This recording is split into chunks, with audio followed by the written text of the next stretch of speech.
ሰላም ሰላም የቻናሌ ተከታታዮች እንዴት ናችሁ? ደህና ናችሁ? እንኳን ደህና መጣችሁ እያልኩ ዛሬ በአዲስ ቪዲዮ መጥቻለሁ። ከመጀመሪያ እስከ መጨረሻ እንድትከታተሉኝ በትህትና እጠይቃለሁ። አስተማሪ ታሪክ ነው ይዤላችሁ የመጣሁት። ትንሽ አጠር ያለች የታሪኩ ርዕስ ግብህን ካላወቅህ የትኛው መንገድ ይወስድሃል ይላል። ቁም ነገሩ ከየት እንደወጣ አይደለም፣ ዋናው ቁም ነገሩ ወዴት እንደምትሄድ ማወቅህ ነው። ግብህን ካላወቅህ የትኛው መንገድ ይወስድሃል?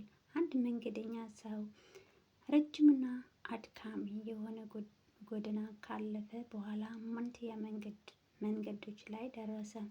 በዚያ የቆመው አንዱ የሌላ ሀገር ሰውን አየና ከነዚህ ሁለቱም መንገድ ትክክለኛ መንገድ የት ነው ብሎ ጠየቀ። ይህ የሀገሩ ሰው መሄድ የምትፈልገው ወዴት ነው ብሎ መንገደኛው ጥያቄን በጥያቄ መለሰለት። መንገደኛው ወዴት መሄድ እንደፈለጉ ግን አላወቅኩም አለው። የቆመው ሰውየው እንግዲያውስ ሁለቱም ትክክለኛ መንገድ ናቸው በማለት ለአንዴና ለመጨረሻ መለሰለት። መንገደኛው የምትሄድበት ካላወቅህ የትኛው መንገድ ይወስድሃል የሚል መልእክት ተቀብለው መልእክቱ ገብቶኛል በሚል ዝምታ ተዋጠ። ብዙ ሰዎች በደመ ነፍስ ነው የሚኖሩበት። ከየት ተነስቶ ወዴት መሄድ እንዳለባቸው በቅጡ አያውቁም። ወዴት እንደምንሄድ ማወቅ በህይወት ላይ ያለ ተጽዕኖ በፍጹም አስበውበት አያውቁም። የግብ ጉዞ ምርጫ ጉዞ ነው። የትኛው ጎዳና በመምረጥ ወደ ዋናው የህይወት ዓላማ ራዕይና ይደርስባል የሚል ምርጫ ግብን በቅጡ ያላወቀ ሰው የመጣውን ያስተናግዳል፣ ወደ ተከፈተበት ይገባል። ጊዜውን ደስታን በመስጠት ነገር ላይ ጊዜውን ያባክናል። ህይወት ምርጫ የተሞላች ናች።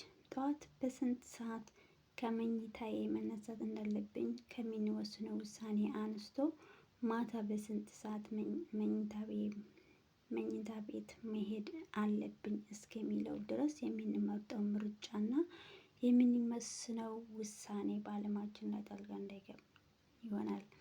በዚህ ሰዎች የሚያስፈልጋቸው አሳ እንዳልሆነ ሳይገባቸው እድሜ ልካቸው አሳ ሲያጠምዱ ይኖራሉ። የምትፈልገውን ነገር ካልተከተልከው አትጨብጠውም። ካልጠየቅ መልስ ሁል ጊዜ የእምቢታ ነው። ወደፊት ካልተራመድክ ዘውትር የራስህን ባለህበት ታገኘዋለህ። ግብን አልደርስም ያለ ሲመስልህ መቀየር ያለብህ ግቡን አይደለም አደራረግህ እንጂ ይላል። እና ውዶቼ ከዚህ ምን ተማራችሁ? አሁን ለምሳሌ አንዳንዳችን መንገዳችን ካላወቅን ወይም ደግሞ ጉዛችን ወይም ደግሞ ይሄ በቃ እቅዳችን ካላወቅን የት እንደምንሄድ አናውቅም ማለት ነው። መጀመሪያ መንገዳችን ማወቅ አለብን።